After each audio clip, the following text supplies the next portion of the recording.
Hey, I'm Spenser. And I'm Britton.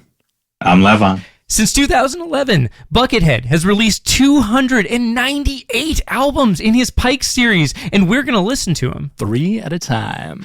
This is Getting Head.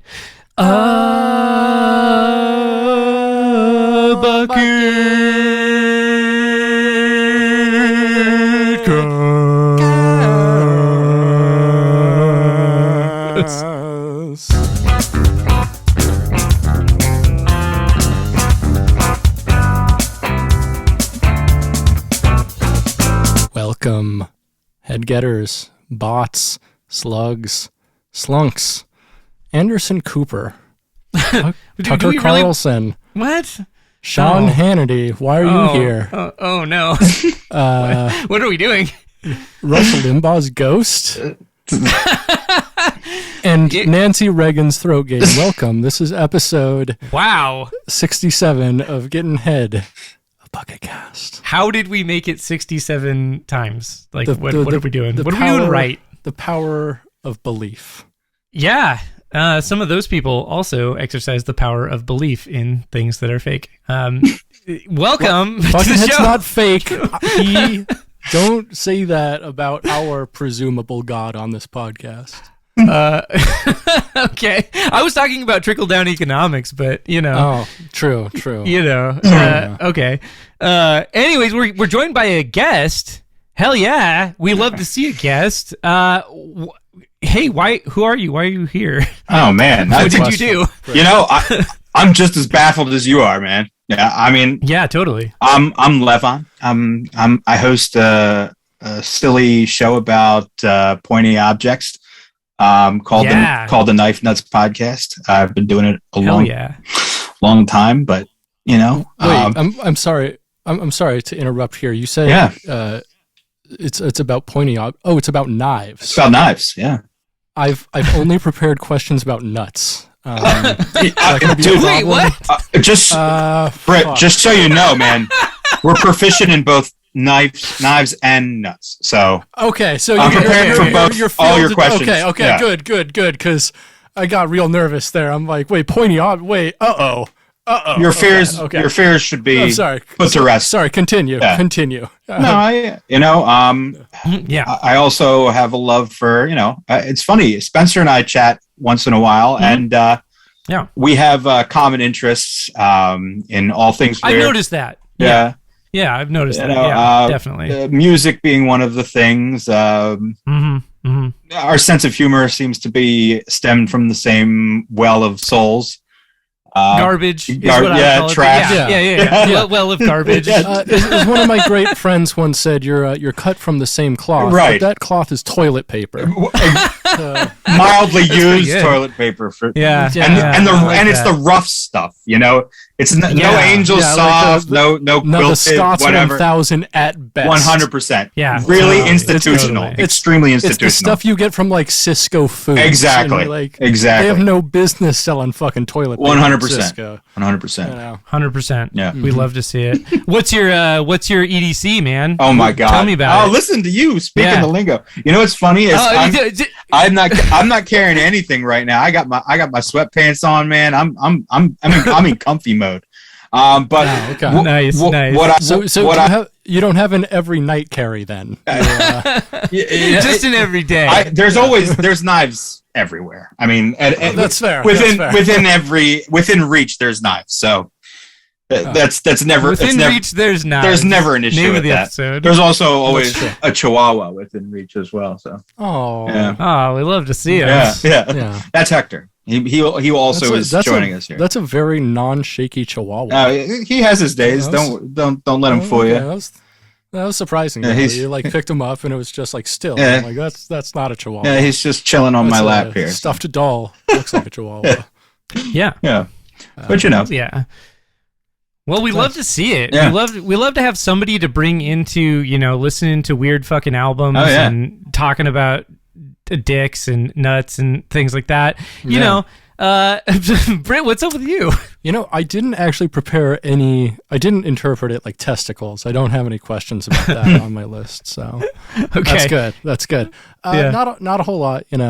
Just finally got the real prognosis on the foot. 6 more weeks in a boot.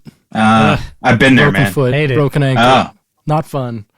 But I'm gonna make the best of it and write a Juggalo D&D campaign. That's true. It's true. You've been kind of voluntold to do that, and I love that you're making it happen. Yeah. I kind of volunteered for that a little bit. A little bit.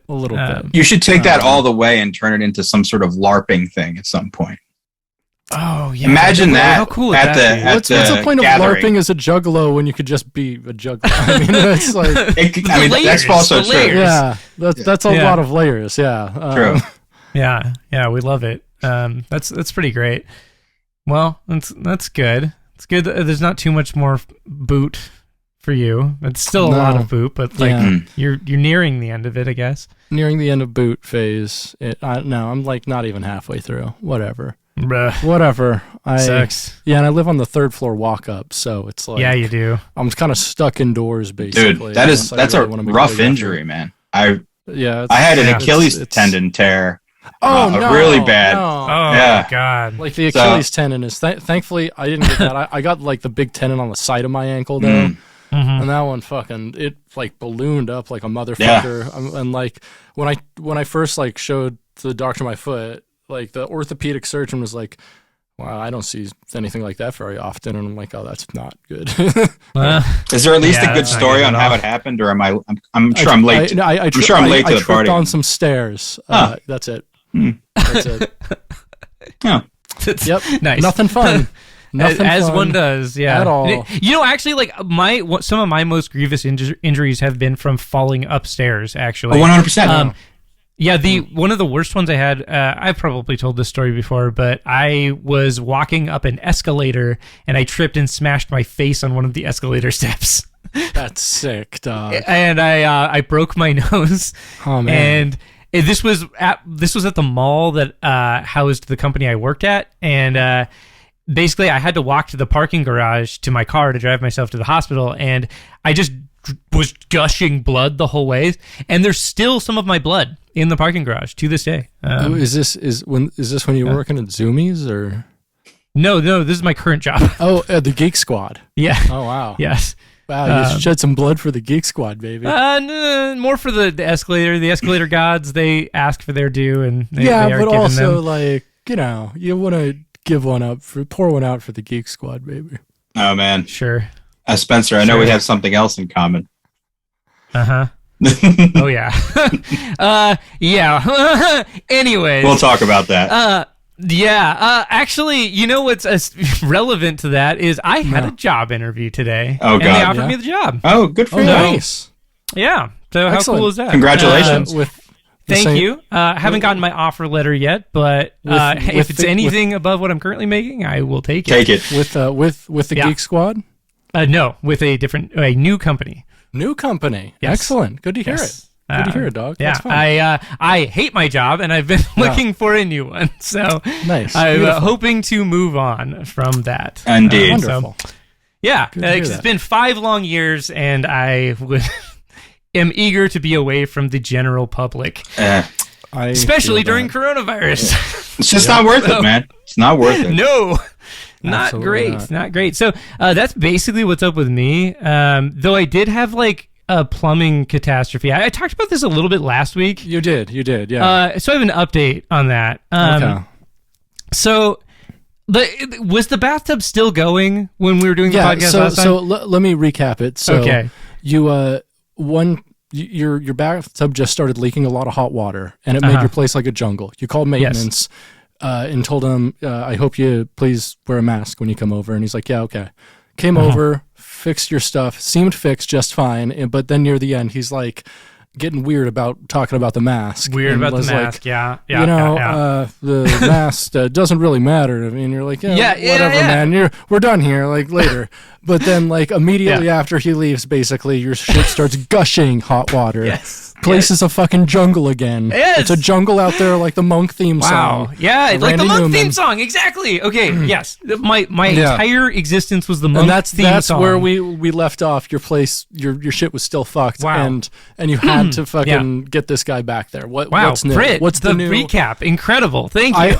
I edit the episodes. Yeah, it's obvious. It is known. So anyways, I texted the dude back, and then he didn't text me back for a super long time. I had to create another maintenance request, and then he texted me the next morning and was like, "Is it still leaking?"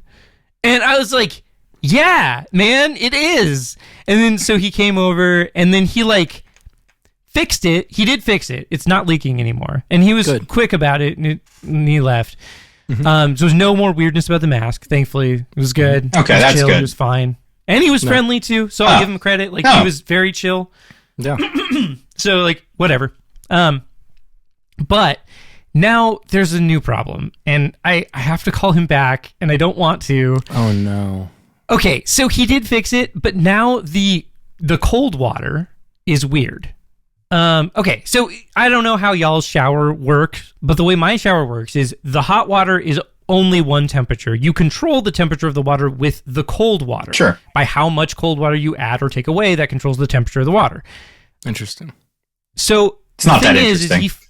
It's really not. What the fuck are you talking about? No, this is boring shit. I don't know if I've ever had something like that. That's a weird mixing valve situation there. Fair. Okay. I'm interested in plumbing. All right. If you're interested in plumbing, it's interesting. But the mixing valve is not happening at his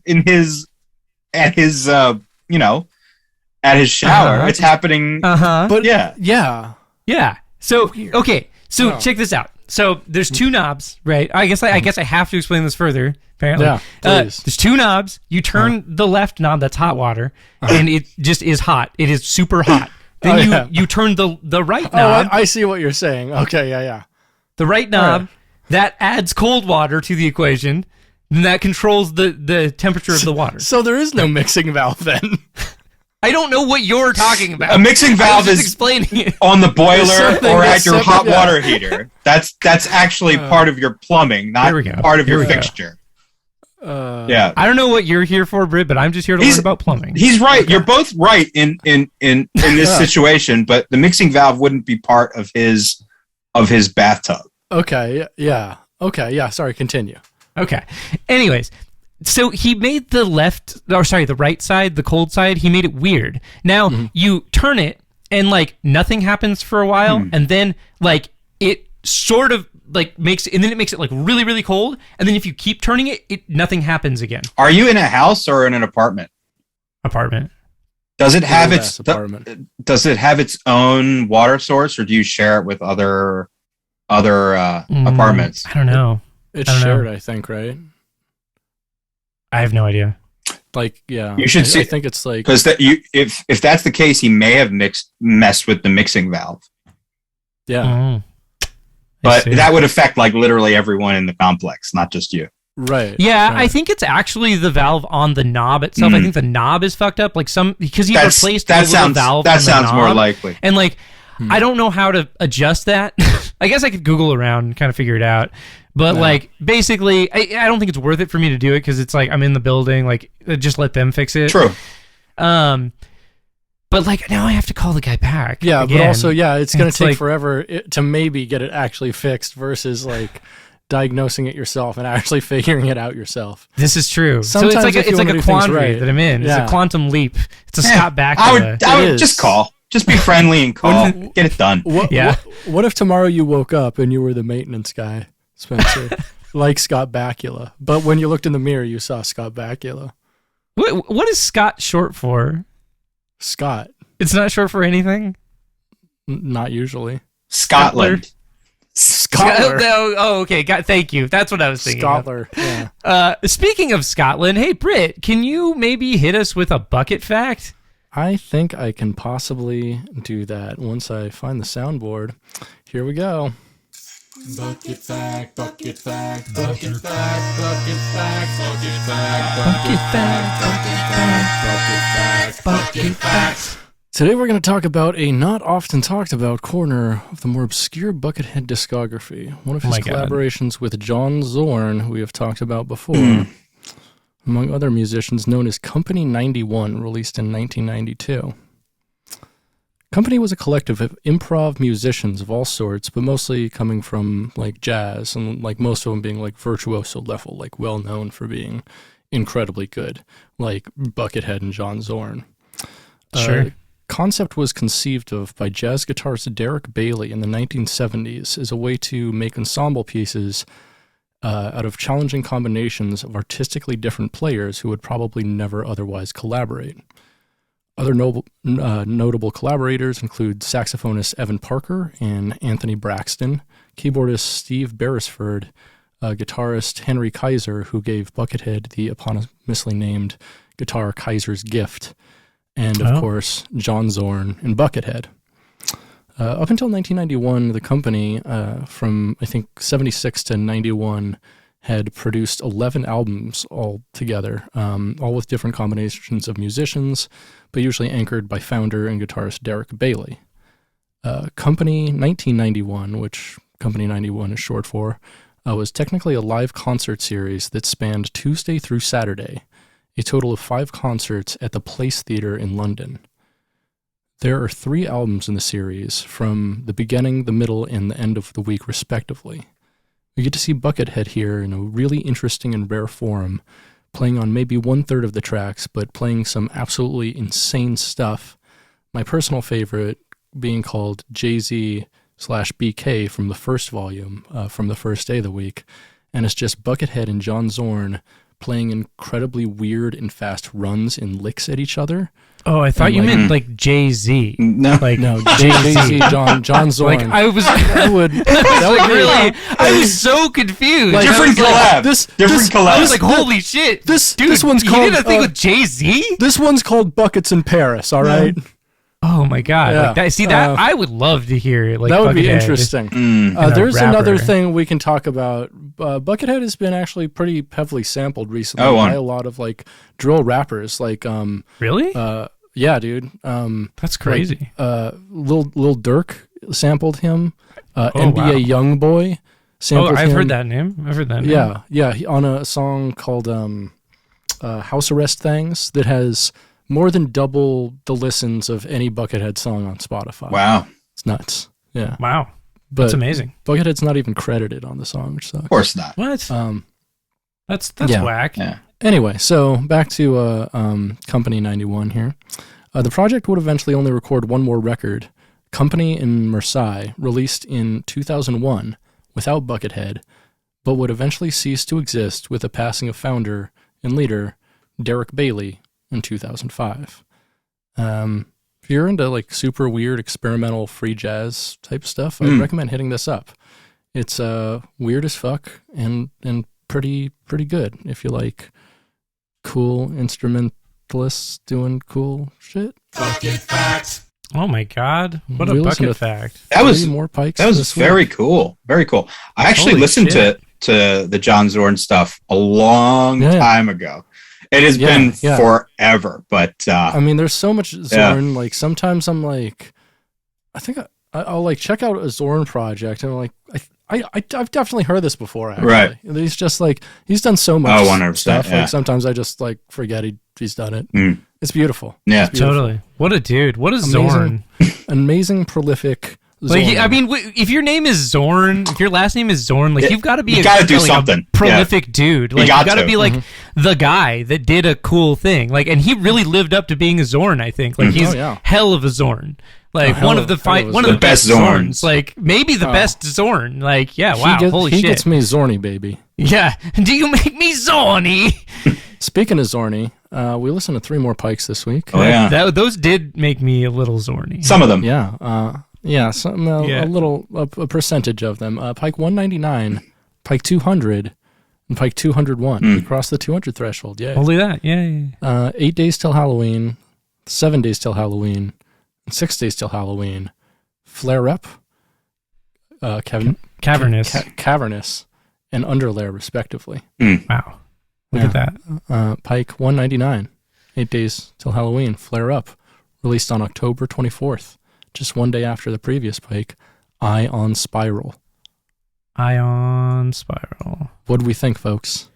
This one was the best one this week by far. Easily. It has drums in it. Yeah. It has drums. Yeah. There's drums. Britt, there's drums. No, drums. it's like an actual music. It was an actual album that does songs. Yeah, an actual album. Wow, look at that. I had no idea. I mean, some of the album, not the whole album. No, it started off very strong. And then that first song is actually really cool. The first one's really cool. It. The second track is like, what? It's just kind of noise. Still not bad though. I'm actually into some of that. It's fine. I'm not against if that. it's a component of stuff. The thing is, like, for the last 20 or so albums we've listened to in the sub-series of Pikes, it's been just like noise and stuff like track 2 on this album. So I'm not going to speak for Spenser, but I will. We've grown a little tired. I'm sure. I am tired of the noise. A little weary. I am weary of the noise. Traveler. I am a weary traveler on the path of noise music. That's all of us. You're not done. Presumably, it's not going to end anytime soon because you still have a few more days till Halloween. And then we have an album called 365 Days Till Halloween at the very end of it. Oh, wow. So we've got after this 2 more episodes full of these Pikes. Right. Oh, wow. Only 2 more? Only two. Our last one is episode 69, baby. Oh, that's so good. Nice. With Matt Collins. Indeed. I can't wait. So excited. Indeed. Old friend Matt Collins. I'm still here, you know. Yeah. Oh, sorry. We like you too, but Matt Collins is nice too. I'm sure. Matt Collins sounds great, you know. Real shout out to the next guest. We don't know who that is. We don't. Shout out to them. We'll figure it out. And then the last song is kind of like the first one, and then it's like tonal and rhythmic, but it's still kind of noise-ish. It's like a combination of the first 2 songs, so it's not bad. But the middle song really brought it down for me because I'm like, not another. It started to get real trying. And the whole thing is it's supposed to sound like an old school, like campy horror soundtracks, you know? Kind of, yeah. And so the first song and the third song I thought really captured that well. Yeah. Second song was kind of a bummer. So, it was like an average Pike because of that. I liked most of the Pike, but, not a huge majority of it. Maybe a 55% of the Pike was good. One of the stronger Pikes. Halloween Pikes. Stronger, Days Till Halloween. Yeah, definitely. Definitely in the top 5 of those, but still not in a top anything of the regular Pikes. Okay, I got one for this. What canned food is this album that you had no idea they released in a canned form? Like surprise canned food. Like they make canned bread, you know that? Yeah. The thing is, I'm never surprised when I find out that there's a canned item. I'm like, that makes sense. I want to say canned whole chicken because that was the first one that came to mind because of slime and bones. Yeah. I'm gonna agree with that. I'm sure there's like something that works like perfectly for though. The thing is, like, anything gross, like ham hock, like canned ham hock is gross. But there's uses for it that are amazing. That's true. That totally justify its grossness. And so, like, I know that there's, like, a little, like, fucking Korean restaurant or something that can turn a fucking canned chicken into gold, and I would not ever care if someone told me it was canned chicken, So... Insects. There's a lot of canned insects. That might actually work better for them. Interesting. Yeah, can you get in like a paste or something? I'm sure I think they come a spread dried in some sort of oil. So okay. You know what? This would definitely be like canned spider pate, I'd say. Wow. My favorite. Sounds unappealing. I mean, I don't think I want that.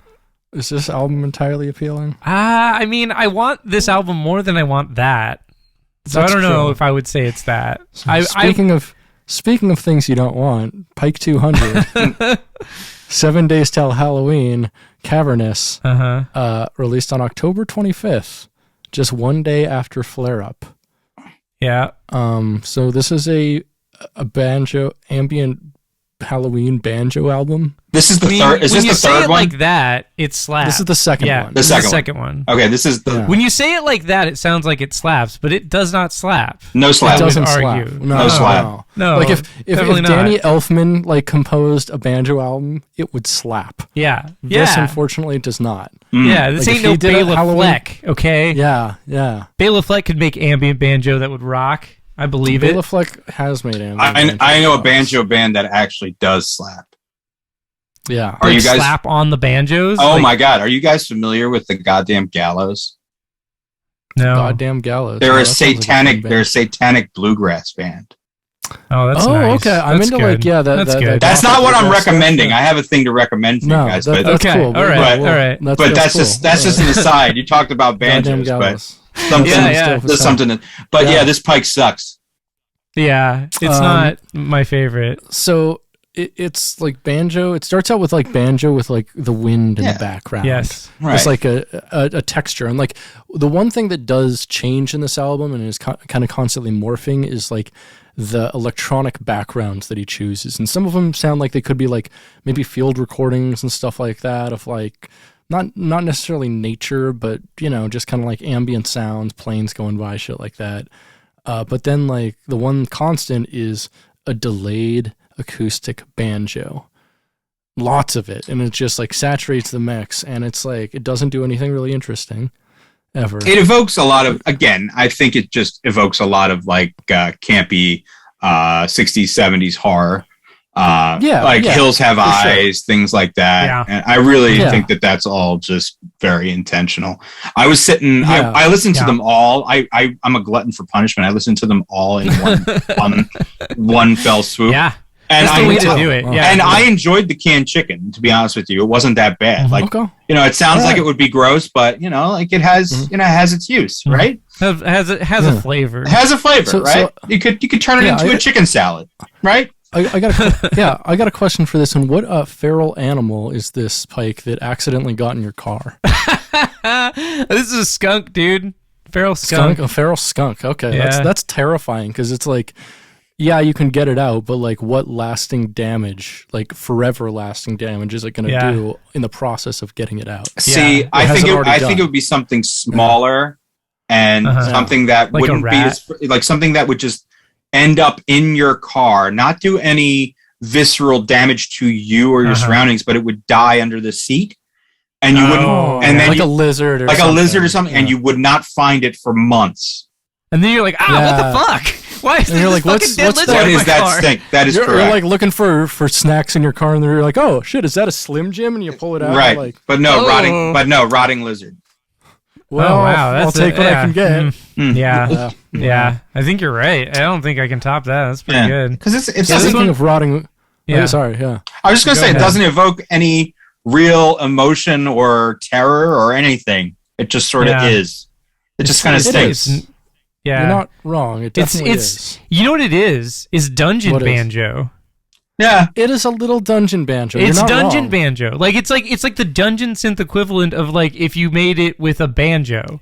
It sounds like this could be the soundtrack to Diablo 2, for example. I mean, Diablo 2 has a banger soundtrack. I'm not saying replace that, but I'm saying like you could use something like this in that it was a different setting. In a different setting, yeah. Well, same setting. Take the medieval sort of area away from Diablo 2 and replace it with New Mexico, a theme park. Or something. Yeah, I don't know, some sort of fucked up theme park. Yeah, there you go. Yeah, a theme park. Yeah. That's a good idea. Yeah. Some sort of desert wasteland. Yeah. I'm into it. Speaking of desert wastelands, Pike 201. Britt, you are just cranking through look at that. Today. That was good. You're just cranking it. Oh, just cranking through Pikes. I've been bored with this fucking foot. Of course I've been cranking it. Yeah, you've been cranking it a lot. Yeah. I've been. So what? I'm not. Before we even talk about this album, what album is this in relation to stuff you have cranked it to? What's it? What do you mean? Like I don't like put on albums to watch pornography. No. Like what equivalent is this? No, that's too weird. Okay. Do you put on like albums of music you like to jerk off, Spenser? No, certainly not. Okay. No. Because that'd be an interesting thing for people to do. I mean, some people probably have put on, say, for example, Sir Mix-a-Lot, and then, mixed a lot. But not Baby Got Back. And you just go to the beat? Do you just kind of go to the beat? Yeah, the beat. Yeah. It sets a tone. It sets a rhythm. You beat to the beat. Dun, dun, dun, dun, dun, dun, dun. I can't do that anymore. It's done. We're never doing that again. It's pretty good. Yeah. Next question. I'm here for that. Yeah. Well, I mean, so this one is it's more of that like dark ambient stuff, and like I would say that this is an actual dark ambient. This one being 6 Days Till Halloween, Underlair, released on October 26th, 2015, just 1 days after Cavernous. Did you say just 1 days? Well, just 1 days after Cavernous, baby. Yeah, 1 day. For me, this was the most tedious. It's been 1 day since you talked to me. This was the most tedious one to get through for me because there was almost no distinction between one track and the other. I actually kind of liked this one more than Ambient Banjo album. Actually, I liked it a lot more. In the words of NSYNC, tell me why. I didn't mind it because it had like a rhythmic quality to it, which I liked.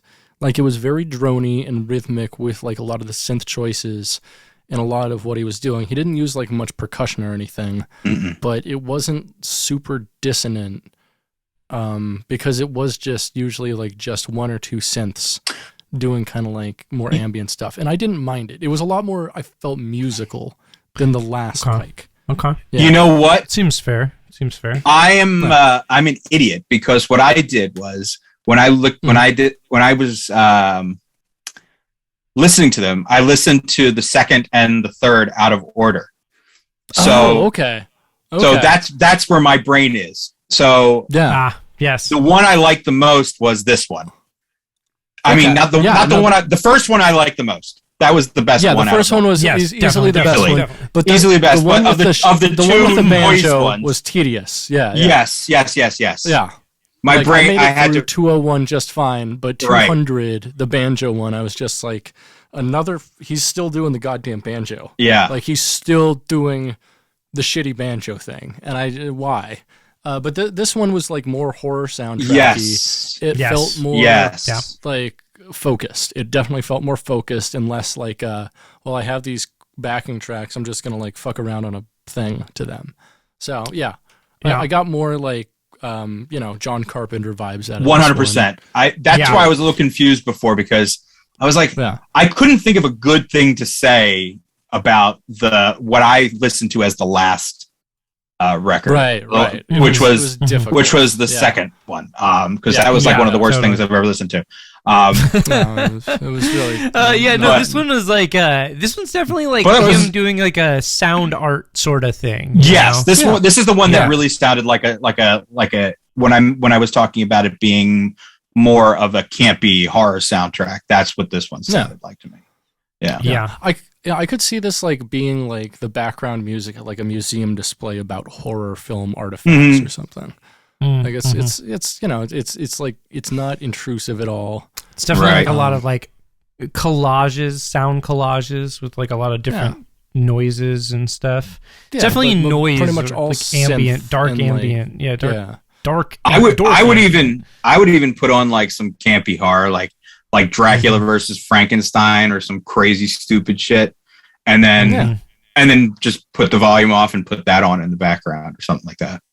There you go. I feel that. That'd do it. It'd be great. It'd be great background music for a Juggalo D&D campaign. Yeah, that's true. You're not wrong. True. You're not wrong. Yeah, actually. While you're setting the scene in the Nether Void, Yeah, that would be very Zorn. Very Zorn. Extremely Zorn. Very big Zorn energy for that one. Definitely. Ooh, I'm definitely gonna make like John Zorn like a boss in that universe. Oh, he's gotta be right. I mean, like, I guess you just fight against like avant-garde musicians and like your parole officer and like your mom, like the dude that's dating your baby mama, and like you fight a giant child support check. What are the weapons? What are the weapons in that game besides a hatchet? A bottle of Faygo, a bottle of frozen Faygo. like a skull knife. Yeah. Just like a knife with a skull on it. Yeah, like one of those really cheap like gas station like. Oh yeah, gas station. Only mall ninja weapons. Yeah, only mall. All the weapons have a durability of 1. Let me just say, it warms my heart that you guys know the terminology there. The mall ninja weapons and the gas station knives. Our mall ninja shit is one of my favorite subreddits. It's incredible. Yeah. So I grew up. There was on that fucking shopping channel CVS late at night. They used to have a thing. It was like called It was like 2 guys selling knives for like 4 hours. Yeah. Yeah. And they were junk knives, but they'd sell like 100 knives for like $20. Yeah. And they were just like hyping up this cheap bullshit so much. And me and a former guest, Scott, just used to watch that all the time. It's quality entertainment. It's quality entertainment. Insane over cheap knives. Yeah. And they just like get cheap fruit and be like, watch this, watch how sharp this is. It's like, yeah, you're cutting an orange with a brand new knife. Like, of course it's like it's gonna be fine the first time. Like, it's oh man, that's a banana. There's no resistance. What are you doing, guy? It's yeah. Those are great. Yeah, I still find joy in watching that stuff. So it's wonderful. Like, that's good. Yeah, but anyway, back to Underlair. 6 Days Till Halloween. Yeah. What pair of underwear is this album, and what did you accidentally do to it? This is that pair of underwear that I have that inexplicably has like a bleach stain like on it, but I still keep wearing them because like whatever, what does it matter? But like also I don't ever use bleach. Where did that bleach stain come from? I don't understand. Like I don't get it. It's not bleach, dude. If you leave anything basic enough on a substance for long enough, it will eventually bleach it in some way. Like a little BCD? Yeah, there you go. You put like a little bit of ammonia, or say a little bit of, or a lot bit of human semen on a pair of clothing. You leave it for a long time. You think it's gonna bleach? Nature bleaches things. Yeah. I would say nature finds a way. Nature finds a way. Life finds a way. Yeah. Truly. This way, the cops don't even have to use the black light. They're just like, oh, well. there it is. Nature finds. Thanks, nature. Yeah. They found a way. I will say that's how I'm gonna describe you from now on, Britt. Is like when people ask about you, I'm gonna be like, oh yeah, Britt's so weird. Britt gets up to so much weird stuff. The cops, they don't even gotta use the black light when they go in that dude's place. Up. Like, I already have the bisexual lighting. It's already like. This is what's weird is this is the only room in the house that I don't like have all hue lighting out. Like my whole house is done with that shit. So it's fun. You're making me want. I love it. Sure. I'm obsessed with it. Is it? But can I talk about my boxer shorts? Please. Absolutely. We live to hear it. The exact pair of boxer shorts that this album would be for me is the one pair of boxer shorts that I have that are probably around 15 years old, where the elastic is completely worn out and it gets that crusty texture. But you don't, for whatever reason, you don't throw them away, but you insist they're the one clean pair left before you have to do laundry. Like, when you go to put them on, you're like, I really put them on laundry, and then you do it, and yeah. But then you put them on, and the whole time during the day, they start rolling down the side of your jeans or something like that. And you're like, why do I keep these things? Awesome. What have I done? What am I doing? I would be better off not having underwear. Exactly. I could have just gone commando. Because they're your last pair, and so you gauge all your laundry by the last pair of underwear. But you know what? If you threw that pair away, you just do laundry one day sooner. It's true. Yeah, new last pair. Yeah. And that pair is probably like 12 years newer than your oldest. That's right. There's no good reason. You have that weird outlier who's just like. That it's your first child who's like older than all the rest that you really want to believe in, but they're a fuck up. Like they're addicted to the drugs that you can buy at gas stations, and like there's nothing you can do about it. Yeah. Which is how they're not the Zorn of the family, is what you're saying. No, definitely not. Who is that'd be great to be the Zorn of the family. I feel like go to Thanksgiving dinner and they're like, what have you been doing? And you're like, I am the Zorn. Like, you don't want to hear. You don't want to hear it. Trust me. You listen to like pop music, you don't want to hear what I've been doing, okay? Oh yeah, no, exactly. That's like the epitome of music that you don't know. You don't need it. It's great. It's good stuff. Yeah, here we are. We listened to 3 whole albums today. How do we feel about that, dude? That was a real fun time. Kind of gross. It was. It was. Once again, I got to keep on apologizing to our guest. Like, sorry, was this your introduction to Buckethead? Have you listened to much Buckethead before? Oh no, I've been a Buckethead fan for many years, and I was telling Spenser. I actually, when the Pike series first started, I actually was listening to them regularly. Okay, I had fallen off by 6 Days to Halloween.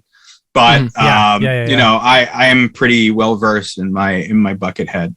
Nice. I even have a favorite Buckethead Pike album and stuff. So excellent. What is your favorite Pike, if you don't mind us asking? Because we definitely have. It's Hold Me For Me Forever. Yeah. That's a good one. That's a really good one. Yeah. I am on record. I think maybe Pike 13 is really something special. I think they started off so also impactful, there's some weird ones that are like super manic, like Roller Coaster Track Repair. I forget which one that is, but like that one like blew me away. I'm like, I wish that's a really good one. Like way more. Yeah, if you guys give me some homework, if there's ones in the later catalog that I need to check out, let me know. There's definitely great ones all the way through the hundreds. Honestly, the hundreds are pretty solid, at least until you get to the Halloween Pikes, which are rough times. Well, last week had my least favorite Pike of all time. I think 3 weeks ago had my least favorite. So it's pretty woof, pretty tough. It certainly is. But it's also circumstances that we put upon ourselves because we're crazy people. So here we are doing this. Still, what are you gonna do? The 67 episodes in. So you gotta. It is what it is. You win some and you lose more. That's a lot of Buckethead dedicated podcasts, I gotta say. Yeah, I mean, we've produced a lot of Buckethead content. I describe it to people as Buckethead adjacent. It's like maybe not. I believe me, I understand. My knife podcast is about maybe 60% about knives, and the rest is not. But also, maybe less than that. Yeah. What kind of knife is Buckethead? That's a great question. He's like some avant-garde, art knife stuff, man. Okay. All right. Yeah, he's not an EDC for sure. No, you don't EDC him. That's something you keep him in the safe.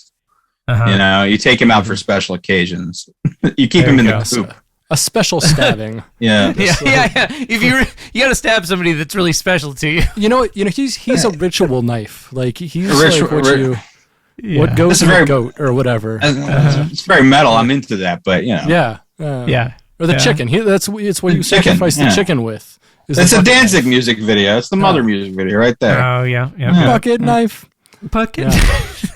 All right. Hey, would y'all like to go on a journey with me? Oh my God! Yeah. Shall we go? Yeah. Oh my God! Let's do it. Where are we going? Where are we going, Doug? Dude, we're gonna go to the Bucket Void. Bucket Void.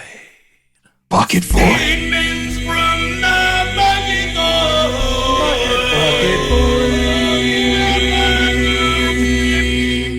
Oh my God! Oh my God! Oh my God! We're here. We're here at this part of the show where we talk about some bucket stuff in the Bucket Void. It's this is a part of the show where we're here to talk about YouTube comments most specifically. But you know what? YouTube comments are really sparse on these Pikes, so we're just going to talk about a few of them. I noticed that when I was listening. Yeah. Like nobody listened to that. But you know what? There's a couple fun ones I saw. There's gold in them thar hills. Let me tell you. Hell yeah. As a seasoned prospector, let me tell you, there's gold. And we'll just get into it. We'll just get right into it. Why wait, as they say. I don't want to wait for our lives to be over. YouTube user 813 Lynch says, "Acid trip shit. I dig it." And to that I ask, hey Britt, what's it like to take a shit on acid? Interesting, actually. It's actually pretty nice. Tell me all about it. I mean, a lot of things are very pleasurable on acid. Like on acid, you're just very hyper aware of like what's going on, and a lot of that is like physical sensation. Like in as much like I've had some amazing like sex on acid, and I've also taken some amazing shits on acid as well. And you are hyper aware of like what's going on with your body. Like you can feel like every little bit of your like small intestine pushing it out. You can feel both of your sphincters because buttholes have two sphincters. You can feel both of them like pushing it out. You connect with the nature of taking a fat deuce. Cool. Very cool. Thank you, Kanye. Yeah. That's all I got. It's great, Britt. Thanks. We appreciate that content. YouTube user Slow Death Hooks says 5 years ago, Buckethead for POTUS 2016. I mean, oh my God! It literally could not have been a worse choice. So, you know what? Yes, please. Totally. I'll take it. Yeah. You know what'd be great is him versus Vermin Supreme, the guy who wears a boot on his head. Buckethead versus boot on head. That is an election I would vote in. A national election, I would be waiting at the polls like fucking for Rush tickets in the 70s, man. Oh my God. That's a pretty good one. Yeah. I like that. That's some good bucket content right there. Love it. We love it. Moving on. I wish I could see the people that posted these comments. You can if you tune into the stream, so you can actually see them on the stream. Kind of, but only as much as their profile pictures.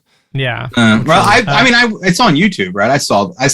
Yes. You know. Yeah, you don't really see much. I want to be a fly on the wall in there like every day. Yeah.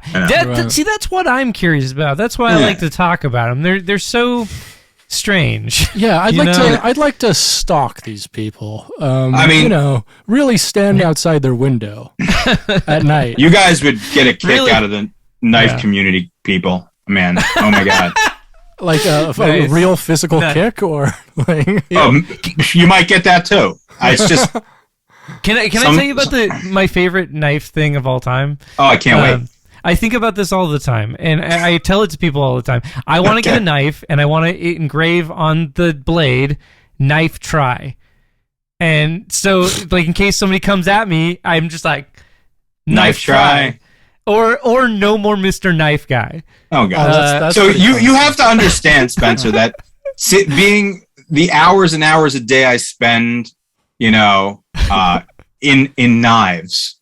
In the world. Many of these puns have been showered on me. Yeah, the look in your eyes is like, you've got the 1,000-yard stare when listening to these jokes. You're like, Don't get me wrong, you're a very funny guy. Sure. But not now. That was you're like, I get enough of this on my own podcast. Yeah. Like, I came here for Buckethead content. What you're saying to me is knife try. Back to YouTube. YouTube user under rotting sky says 5 years ago, why so much music? Please, someone, Buckethead, explain before the world goes completely insane. No, given this was 5 years ago. Yeah, this was 5 years ago. After the world had gone completely insane, presumably. Correct. I don't know. Do you think insane in both the membrane and the brain, or is there like some distinction there? For me, it was within my clown posse specifically. Your posse. There you go. Your posse of entertainers, yes. Yeah. Oh man, that makes sense. I'm circus folk, so. Yeah. Yeah, that's how you identify now. Are you guys union? I'm not even sure anymore. Yes, absolutely. Yes. We're all wobblies for sure. Love to see it. YouTube user Soul Brother says something we can all agree with. Can't perceive all this anymore. Something we can all agree with. I mean, his profile picture is Carl from fucking GTA San Andreas. Yeah, it's nice. Soul Brother. Yeah. I mean, I feel like that's like an unexpected nugget of truth and wisdom in a Buckethead comment section. I mean, even if it wasn't, how can you argue? True. That's true. I mean, he laid down the law with the first line. Yeah, and you could copy paste this to any basically anything. Like Pike or anything really. Yeah, like any music, I can't perceive all this anymore. There's too much to perceive. Have we checked to make sure that he hasn't done that to every Pike on YouTube? Yes, I've never seen this comment before, and I've seen all the comments on all the Pikes. I have seen. That's true. I had to ask. I had to ask. There are certain people you get very familiar with, and you. I'm sure. End up counting on them showing up. That's interesting. Some certain people that have not shown up for quite some time. That that you miss makes us sad. Yeah. You gotta wonder. Are there's they a certain dead? character. Yeah, no. There's a certain character in particular that we wrote 3 songs about. Mm-hmm. 3 songs we wrote about him, and he hasn't shown up in like at least 10 episodes. Yes. That's amazing. It's been a while. That's sad. Sad. End of an era. If you're listening to Jordan Vine, we miss you, baby. Come back to us. Have you done any Facebook stalking? Have you tried to figure out where these people are? I've tried to figure out who he is, and unless he's like this amateur professional weightlifter, I cannot. I don't think that's him. I don't think that's him. No. Amateur professional weightlifter plus Buckethead does not compute. I mean maybe I could see someone being stuck in a gym. You're right. Like just okay, lifting. maybe it's a lot. If you're working out a lot and you need a lot of music to listen to, there's a lot of Buckethead. Can you just imagine? Okay, so let's take the three albums that we went through this time. You're just like pumping iron. Just some fucking ultra chat at the gym, fucking to the banjo, and he just stops listening to the fucking like ambient banjo horror album. And he's like, "Hey, that's good form, but try putting your butt back. There you go, perfect. That's awesome. Yeah. You're doing great, bud. Great job." And it's like it's max volume, max ambient banjo. Yeah. No, that's a character I believe exists. I want to believe. YouTube user Mehdi Chiheb says, 1 year ago edited, I look handsome with this big smile on the mirror. My girlfriend is hot as well. Oh. You're a king, Mehdi Chiheb. Oh. We love Are you sure his name isn't Zorn? Well, what's this backwards? Nope, that's not anything. I think that's his name, bro. I don't think it's a... it's a code, man. I don't think it is. It's a code word. But so 2 things about this comment. Firstly, we know he is lying. No Buckethead fans have girlfriends. That's Secondly, true. What are we doing? Also, he edited it. What'd you take out, man? Release the Mehdi cut. He first said his girlfriend was ugly, and then he changed it to... Yeah. Oh, maybe she saw. Yeah. No. First he was listening to this and he looks over and it's like, she's ugly. Dumps that bitch. Goes out and finds a hot girlfriend. One, being like, hey, lady, you ever listen to Big B? Oh. And then he's like, I can't have the people on the Buckethead YouTube videos know that my girlfriend was ugly because my girlfriend is hot now. I need to go back and edit that comment.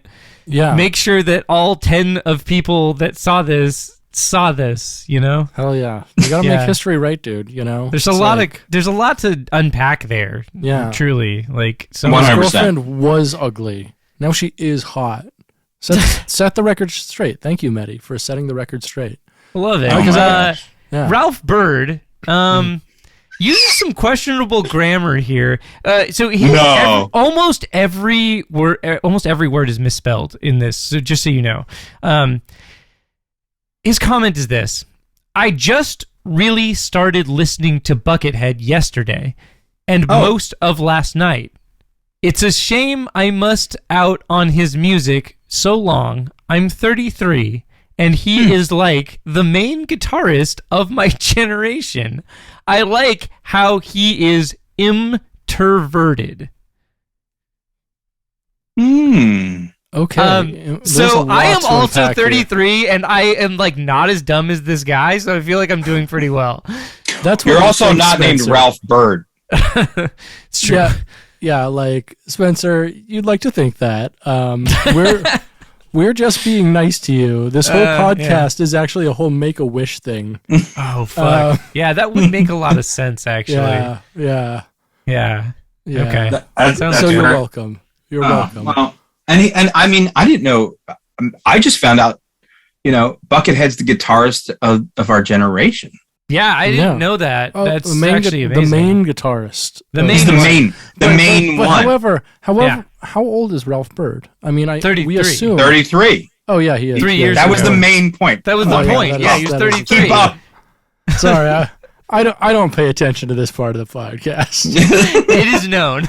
But no, he was 33 3 years ago, so he's 36 now. Oh, okay. That makes me feel better because I'm 37. Okay, oh, nice. So you're doing great. He's an elder millennial. Yeah. He most out most of his life. Yeah, maybe he's also introverted. I'm not introverted. Introverted. He's inverted. He's actually inverted. He's upside down right now. Inverted and perverted. Probably. And inserted. Yeah, inverted and inserted. My favorite Severed Savior album. Excellent album. Yeah. Love to see it. So we have a return from one commenter that I am always happy to see. Okay, I'm always excited about this. In fact, we should probably make a song about this guy because this guy, I just love to see him. It just makes me so happy. Real king energy over here. YouTube user RC Swissmade says 1 year ago, Buckethead is not from this world. Where we go one, we go all. If you're unfamiliar, that's the QAnon slogan, and he does it in the shorthand. So WWG1 WWG1 WGA. Do you think later down the line we're gonna find like Buckethead is a god of guitar? Let's go, Brandon. Shit like that. Oh God, I hope so. You're gonna 100% find that. 100%. Yeah, I want a Brandon hating Buckethead fan. I want to see that. That would be funny and stupid. But I always love when Buckethead and QAnon collide. It's just when Power Man 5000 was saying this is what it sounds like when worlds collide. It sounds like ambient banjo music because in the comments we have worlds colliding. No, you know what really, and this is just an aside, and it really just always weirds me out. No matter what side of whatever political fence anyone is on, when you build a band, like because. What political message does Buckethead is he serving? None. None. Like, you know what I mean? None. Zero. Yeah, absolutely none. Apolitical. Yeah. He wants to be like anonymous and doesn't do interviews. Completely nothing. Yeah. Right? Like how are you so insane that you build up this? Yeah. Exactly. And you see it on both sides. You see it on definitely. And it drives me up a freaking wall. That people can do that kind of thing. Like totally. I just have no patience for it. It's quite another thing to like have a political stance as a band and like be very open about it. But like then you see stuff that's super funny, like conservative people using Rage Against the Machine as their like slogans, and it's like, dude, like that band is literally that band is literally about how you are bad, like literally, it's. Dude, hilarious. Yeah. Hilarious. I mean, I don't think Rage Against the Machine really, I mean, truthfully, I don't know what the hell that's going on. But for example, like System of a Down, like I'm not a very politically driven person, but I'm of Armenian heritage. So I that's the band I gravitate toward because of the stuff they support. They've done for everything, but for everything else, why would you try and politicize it? It doesn't make any sense. Which is actually super. You have to a psycho. So speaking of System of a Down, interestingly enough, like, I know. Yeah, they are a politically divided band because the drummer is actually like a big like kind of Trump guy, whereas the rest of the people in the band are like pretty far on the left. However, they all agree with like Armenian politics because that's that's why they do their thing. Yeah, it's pretty that is the best thing in the world to me. They all have different views, but they all coexist with each other and find common ground. Like that is an amazing thing. It's really rare to see these days, you know? Yeah. Really rare. Yeah, really but also rare. they do have the luxury of like not actually, I mean, being able to have like a working relationship. Like who knows if they're even friends anymore? Probably not, you know? They 100% are. I mean, I think so? They 100% are. And this is just because Serge's brother is a huge knife collector. Oh, interesting. Oh, we got knife connects. Okay. Okay. Connects so they're all pretty close still. You know, they don't like to tour so much anymore because that could probably put a divide in things. And they're all well off and they're older.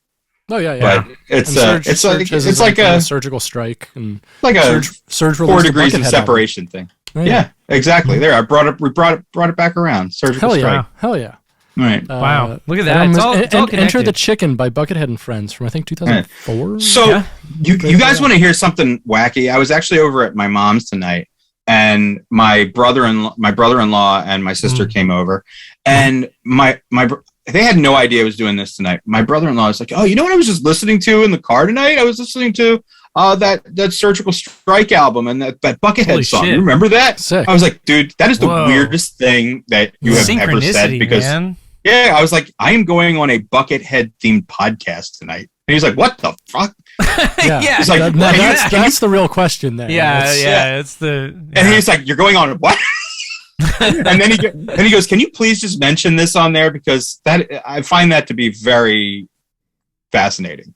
The fact that that's great. Yeah, it was just an odd happenstance that Buckethead doesn't come up in dinner conversation too often. Hopefully not. Maybe it should be more of a dinner conversation. Maybe when we're all fans. Like, my whole family loves Buckethead. My brother's a huge fan. Oh wow. Yeah. That's interesting. Bucket family. My mom Bucket likes fam.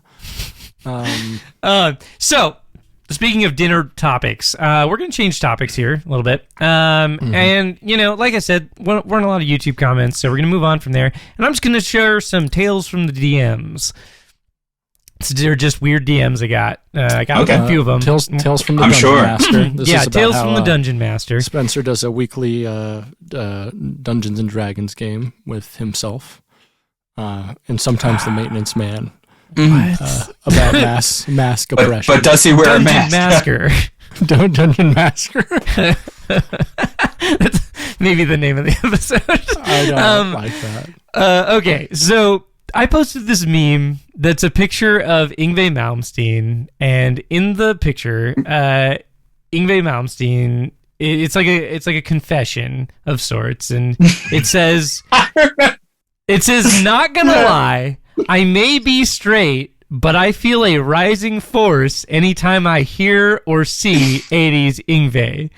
Can we stop saying I may be straight and then saying a gay thing and just admitting, hey, I might be a little bisexual? Yeah, that seems like a better way to phrase that. You don't have to actually have sex with something to like have a sexual attraction to it. And that's the thing is like you can be heterosexual, but be an incel. There's a lot of them. Yeah, totally. They're not having sex, but they're still heterosexual. Like this is like it's same. You don't. You can want to fuck something. It's complicated. Well, it's complicated, but not. Is that what you're saying? A little bit. Yeah. I got a response that I liked and thought was pretty funny, and it just says, "I can't tell if this is more or less gay than actual gay sex." Just like pretty much everything else Yngwie, to be honest. Oh man! And I know that person. They do hair, so I think they have an extra level of appreciation because definitely. Yngwie does have some nice locks, baby. Hell yes. Yeah. So that's quality. I posted like a meme about squirting and got this very, very odd response. And is this it? Are we in Cum Corner territory? Yeah, this is Cum Corner. Go ahead and play the song. Oh, okay. Just here we go. Getting corner, massive border. Let's get into the Cum Corner. Oh man, yeah. Okay, today on Cum Corner, I posted a meme about squirting, and then I got a response from this guy. Or I'm assuming it's a guy. His profile picture is a guy. Oh, looks like David Cronenberg. Yeah, he says, "I made my ex squirt. My fingers were so wet and my arms were hurting me. It was like an exercise. I just fell down when I did it. I succeeded, but at what cost?" Now, as a fellow meme page admin, Yeah, send us this. This is definitely what we want to hear from our followers. Yeah, wow. Yeah, it's good stuff. It was great stuff. I really just love your unsolicited, just like weird, sex like stories, hugely personal details about your life. I had never talked to this guy before. And I know. Or like like maybe he'd like a heart react or something before. I know. I had never talked to him. This is like the first time we talked, and it was great. Sometimes you will just put something on the story that triggers people in a weird, special way, and they're like, "Hey, here's something deep and fucking personal that I should not tell you." Speaking of deep and personal and should not tell me, have I got a doozy for you? This is the one that you do. This next one is the one that inspired this segment for today and made me want to do it. And what's actually hilarious too is the person that sent this to me sent it, and I responded and talked to him about it a little bit, and then they were like, "Hey, you can use that on your podcast if you want," and I was like, I'm going to. Oh, listen. Oh, that's good. So that's good thinking on their front. But anyways, consent. Consent. So I posted a thing about like, I don't even remember what the post was, but this is the response that I got. When I was in my early 20s, I started living with this guy, and he tried to create this cute game he called Hide the Wookie, where he'd hide this vintage Chewbacca action figure, and when I found it, I was supposed to hide it for him to find. After a few rounds of this game, I was so annoyed, so I hid it in his secret fleshlight. I love the concept of his secret fleshlight. Yeah, I know. The secret fleshlight, everything. She's living with the guy, and he's supposed to have a secret and he has a secret fleshlight. And then she, of course, knows about the secret fleshlight. Of course, because where do you hide something the shape of a fleshlight without someone finding it? Yeah. I like that there was space. There was animosity towards the Chewbacca and the fleshlight. Yeah. Well, so it gets worse here. I can't wait. This is amazing. Well, he didn't notice it was in there and went to go use it, and I guess he ended up with Chewbacca's head going slightly up his urethra.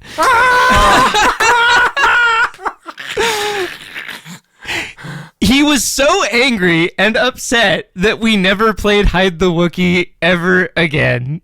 And I got dumped. That Wookie got hid. That's not. It's truly beautiful. This just sounds like someone who plays a game called Hide the Wookie. And I'm picturing the face on that vintage Chewbacca action figure. Oh yeah. Oh yeah. It's just like brown and cum. Yeah. Oh my god. Yeah. Poor Chewie. Like, poor Chewie. Oh man, and sounding with Chewbacca's plastic head. That's something extra especially weird and depraved. That definitely is weird and depraved. It definitely sucks. I mean, you can't make it up, so you know she was telling the truth. That's not something. Yeah, like why would you even bother to? That's a good story. Because like in those situations when you ask, when people know that you're reading DMs on, because I experience it too, and. People tend to like embellish things and send you stuff for shock value. Totally. And you're like, come on, you're questioning whether or not you want to give them an inch or whatever it is, but that one. No, this didn't come across to me as like nothing like that. The thing is, like, I know so many people who would play a cutesy fucking game called Hide the Wookie. Yeah. And I detest these people. Most of them live around here in Seattle, work for like game companies and shit like that. I find that intolerable. You know what convinces me that this one is real? Is simply the phrase secret fleshlight. Like, it's true. Dude, like no one adds a detail like that unless that is a thing they have experienced. Like that is Especially the way it's worded, like I hid it in his secret fleshlight. Like, beautiful. Yeah, just love that. That happened. That happened. That is wonderful. Wonderful. Lastly, we're gonna close things out on a statement from the Britain Void. Oh yeah, should I play the song? Just I'm. Statement! Go for it.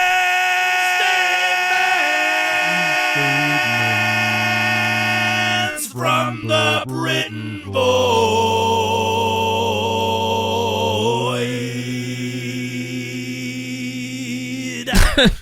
Jesus Christ, it's so long.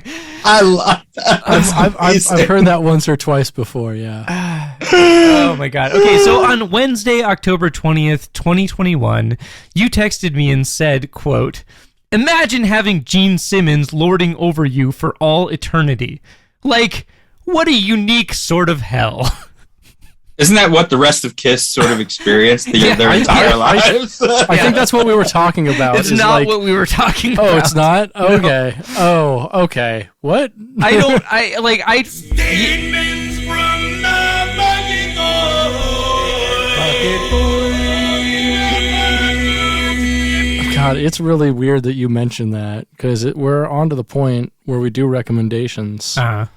And my recommendation is very Gene Simmons adjacent. Oh, no. Oh. What? Why? Well, because next week for a special episode, we're going to be watching 2015's Scooby-Doo and Kiss Rock and Roll Mystery, featuring Kiss, Matthew Lillard as Shaggy, Jason Mewes, Kevin Smith, that rules. And Darius Rucker, also known as Hootie from Hootie and the Blowfish. That fucking rules. What a stacked lineup. Oh, who are we doing that with? I don't know yet. Maybe just together. That sounds great. Lonesome. That sounds great. I'm kind of jealous. I can't wait to do that. That's going to be awesome. Yeah. What a time. That should be a fun one. That should be a fun one. Yeah.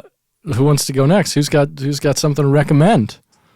I definitely have something. Yeah, go for it. I want to give you guys, give me a moment to bring up some details about them. It's a band, a West Coast band, with California. It's a one piece called Wreche, WRETCH. Okay. It is a black metal, and I use that term kind of loosely. If you like black metal, you'll probably like this, but the traditional instrumentation has sort of been removed and replaced. The percussion is still there, but classical piano has been replaced, but in place, and it is excellent, really, really good, and I cannot believe how great it is.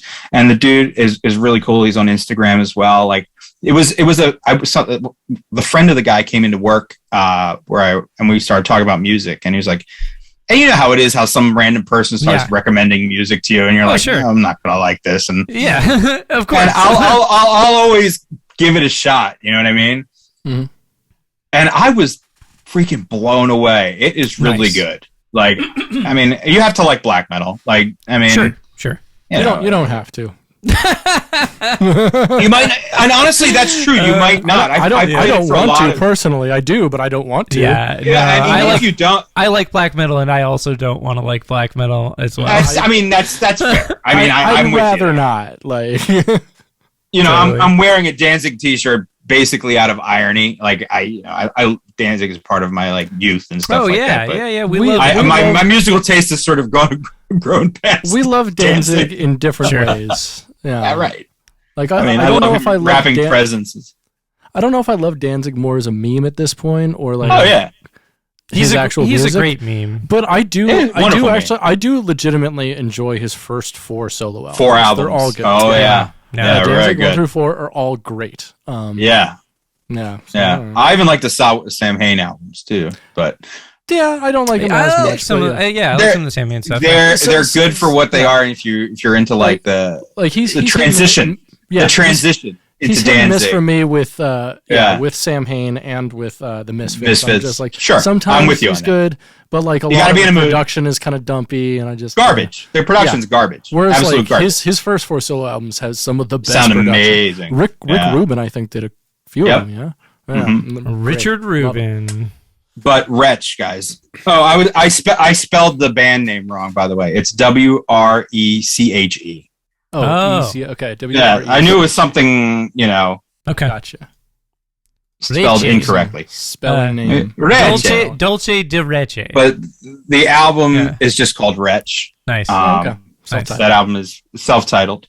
Kill. And the Goddamn Gallows album is called The Maker. Nice. Came out in it is ridiculous. You guys got to check that out. Hell yeah. That's the satanic black metal bluegrass album. Oh, I'm here for that always. Always. So for this week, Spenser, what do you have to recommend, Spenser? I do have something to recommend this week because right now, currently streaming live and putting up YouTube videos is Awesome Games Done Quick. And I recommend everybody goes out and watches a speedrun. If you don't know what a speedrun is... Speedruns are fun. A speedrun is like people manipulating video games to get through them very quickly, and they're super amusing and super cool. Like, the idea of speedrunning was not something that I thought sounded very cool until I ended up actually watching some. And, they're amazing. They're amazing. And like the people, the presenters that do them are super entertaining people usually. Yeah. Like at the same time. Talented too. Like, and they'll be doing like absolutely insane things in video games and then just like making dumb jokes while they do it. And it's like, it's a super fun thing. And so Awesome Games Done Quick is a live streaming, like kind of festival of sorts where they, under their umbrella, they do a whole bunch of live streams of speedruns of games. And it's all to raise money for charity. It raises like a ton of money for charity every year. It's a super cool thing, and so they're currently doing it, and I just recommend just type AGDQ. What is it? AGQD. Yeah, that's the one. DQ. Awesome AGDQ. Games Done Quick. Just type AGDQ into YouTube. Pick one that sounds cool. It will. I guarantee you, it'll be super entertaining. They're all super. That sounds entertaining. awesome. They're so fun. I watched one of Dead Space 2 the other day. That was amazing. That's fun. Dude played almost half the game out of bounds. It was crazy. Wow. It was super cool. I watched a 22-minute speed run of the first Ratchet and Clank game last night. That blew my mind. Like, he was like using this like weird shit to like jump infinitely across the map and shit. It was it's so like rad. big brain stuff. Yeah, totally. It really is. Yeah, like it's in like I'm actually really into like the history of like speed running. I don't know if you all have heard. There's a YouTube creator called Summoningsalt who just does videos just on the history. I have watched some of those. Yeah, those are really cool. I would highly recommend. Where it talks about like how they figured out all the different exploits and all the different. That's very cool. Yeah, it goes like point by point. Like here's what they figured out, and then like here's the time they saved on it, and it's just like a historical thing that gives all these different characters, all with different personalities. Like, it's super, super fascinating. Super cool. Totally. That's awesome. I'll definitely check both of those out. Yeah. So like my recommendation for the week, go watch the speedrun. Just like think of any game that you think is cool and like make sure to like, if you're first checking them out for the first time, like you just do the AGDQ stuff. Because like their stuff is vetted, like all of their content is really, really good, and they're all going to be like really good, fun speedruns. Because if you just type in random game name and then speedrun into YouTube, sometimes you get some like dumb stuff. These are going to be the top players in the world. Yeah, but there's going to be like the top people, and like I said, not only are they amazing at the games, but they're like fun to listen to, and like they talk about how they figured out the stuff and like all the stuff. Oftentimes, like a lot of the folks like will need to concentrate, so they won't be talking. However, they'll get a panel of people who are their like professional speedrunners or their friends, and they'll just provide color commentary. And it's super super cool. Super cool. It is incredible. Yeah, and it's so funny. I've watched so many speedruns, especially this year, this AGDQ, that have just been so funny and so entertaining. Can't recommend it enough. Super good time. I've recently been watching a lot of speed runs of games from my youth. Nice. So nice. Yeah. So that's been a lot, or even just from my late, teens or something like that. Yeah. You know. It's fun. I keep going back to Symphony of the Night and stuff like that. I love that game. People are still finding stuff in that game now. It's crazy. so fucking good. It's just like the best platformer ever made. Yeah, it really is. It's a good ass game. Yeah. I think it's time for my favorite part of the show, Britt. Is it time for your favorite part of the show? It is. Well, let's dive in. Ha ha ha ha ha ha bucket joke. Ha ha ha ha ha ha bucket joke. Ha ha ha ha ha bucket joke. Ha ha ha ha ha ha bucket joke. So here's the part of the thing where I tell jokes I made. A tour fan is on the bus. The bus driver says, "Hey, the stop signal is broken today. Where do you get off?" Tool fan responds, "In my diaper mostly." It's pretty good. Wow. Scientists this week in science news, they found a new naturally occurring substance that's physically harder than diamonds. Oh no! Did you hear about that? No. They're calling it the sock next to Spenser's bed. I mean, not far off. Lots of cum jokes coming at at Spenser today. That's what I'm here for. Life is a cum corner. Life is a cum corner. Yeah. I want to write it all night long. Life is a secret fleshlight. Yeah. That's the name of the episode. Life is a game of hide the Wookie in the secret fleshlight. Oh my god. Yeah. It's like, are you the Wookie though, or are you the secret fleshlight? Or are you the dick in the secret fleshlight? I don't know which is more favorable. What is the better situation? Either way, you're getting fucked. I can tell you guys I'm gonna play hide the Wookie later, and I'm gonna be by myself. Just say. I know. Your sock next to your bed tells that story. Hey, there's multiples. There's not just one. Okay. It's a renewable resource. You're farming them. Yeah. I thought it was more of a rotation. I thought you were rotating crops like peanut farming and shit. George Washington Carver there. Yeah. Right. Yeah. They say that money talks, but if it does, you should probably seek professional help. Yeah, that's true. It's also a film that came out on August 22nd, 1997. That's wow. I hate what? What? Look it up. What? Let's not go into that. Did you just? Is that just a random piece of knowledge that you have? What? Yes, it is. I remember the movie when he talks, but yeah, I don't remember that film at all. I just know it came out on August 22nd, 1997. Why? And it made $10 million in its opening weekend. I also know that. That's great. Someone reads Wikipedia. No, I was actually reading like this box office numbers website. I was researching some stuff for a different project, and I came across that information. Excellent. A Money Talks project. No, it's not Money Talks, but Bummer. It is another project. Well, I'll be talking about it soon. Excellent. A side project? In a sense, yes. Or is this the side project? I don't even know. How does this work? All projects matter. Yeah. Okay. That's very inclusive. I like it. Not police projects though. No. No, blue projects don't matter. All right. Anyway, my parents told me I was 1 in a million, which was great for my self-esteem, until they told me that's the combined rate of failure for condoms and birth control. Nice. That's a good one. How was the math? We should start an adult popsicle company where we sell popsicles and we make a big deal about on the box that they're not for kids, though they're just regular popsicles, and then they have dirty jokes on the sticks. They're like edgy popsicles. Edgy popsicles, yeah. It's like the Carlos Mencia popsicles. Yeah, there you go. Oh, yeah. Okay, cool. Popsicles of Mencia. I think that would be a really good like Bob Saget sort of tribute to have popsicles named after him. Yeah, that's true. Yeah, Saget-sicles. Mm-hmm. Saget-sickle. Saget-sickle. That sounds appetizing. Yeah, how about just a bobsicle? Come on. Oh, that's pretty good. Yeah, there we go. Yeah, just invert. That's too good. Yeah, that's too obvious, right? We can't do that. Too on the nose. How is the master study in Stephen King's house unlike his politics? I don't know. It's the right wing. Cute. Because he writes in it. Yeah.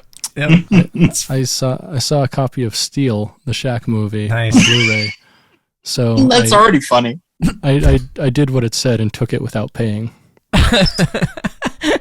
Wait, isn't it spelled wrong? It's spelled as Teel, right? Shut up. That's very insulting. That makes the joke better. Like, yeah, it does make it better. And as a knife guy who lives around steel, yeah, I saw where it was going, and it didn't disappoint, man. Yeah, I love that. That was great. What did Knuckles, from the Sonic series? Why did Knuckles think he was getting ghosted? I don't know. Well, because he was left on red.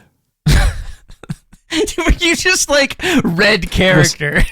Because you could also. It was really between him and Elmo. I'm like, who's getting Britt. ghosted today? Hey, did you think that Knuckles was more topical because of the new Sonic the Hedgehog trailer? Well, frankly, I just masturbate more to Knuckles. That makes sense. That's kind of. Hey, Britt. It's just like kind of what. What's up?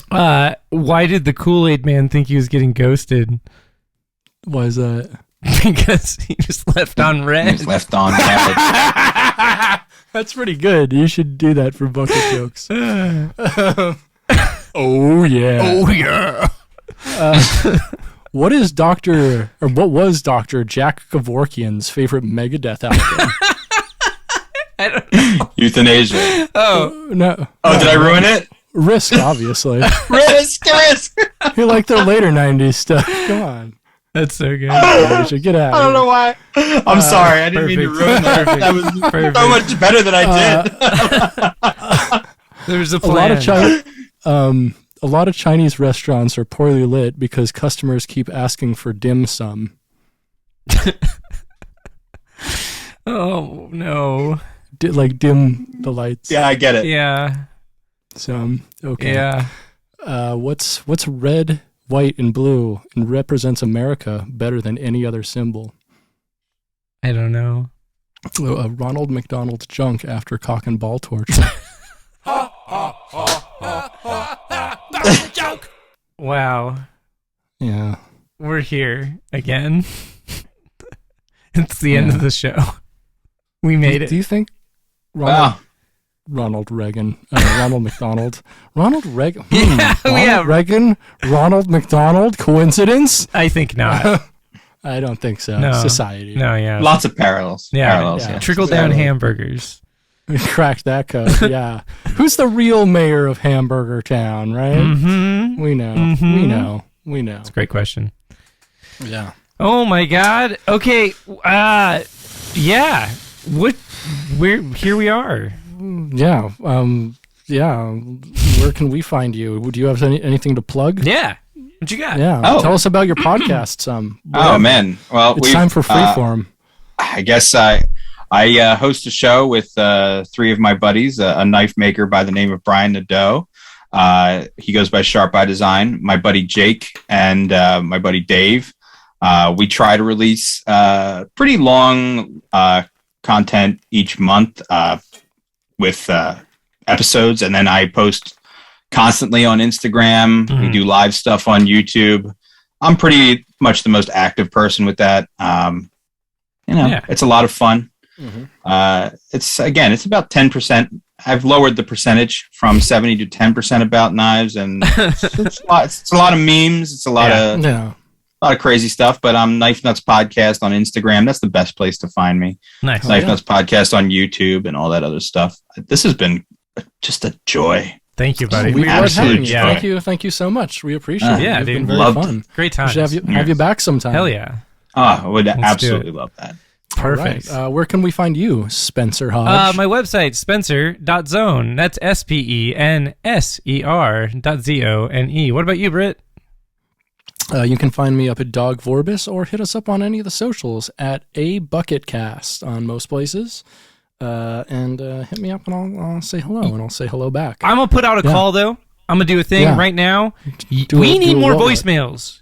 If you're listening to this show, you are legally obligated to leave us a voicemail telling us anything that you want. Call us late at night, set the number in your phone, be drunk, be high, be everywhere. Be horny, maybe. I don't know. Just leave us some voice content. You can become corner for the week if you want. Yeah, if you wanted to, you could potentially. And that number, if you'd like to call it, is 425-310-2416. Did I say the wrong phone number? No, you got it. You made a weird face. It was like I made the wrong hand signal. I went 4-2 instead of 2-4. Jesus. I fucked up. I'm sorry that affected you. Yeah, you got it right. Yeah, call us and talk about Britt getting things wrong, but not me. Just Britt getting things wrong. Yeah, do it. I'm gonna call and leave a message about how you get things wrong, Spenser. That's pretty good. All right, from our own message. So let's do our outro here, okay? Yeah, absoluters. Hey, I've been Britton, and I've been Spenser. I've been Levon. You've been listening to Gettin' Head, a Bucketcast. A Bucketcast. Stay greasy, Bucketheads. Namaste.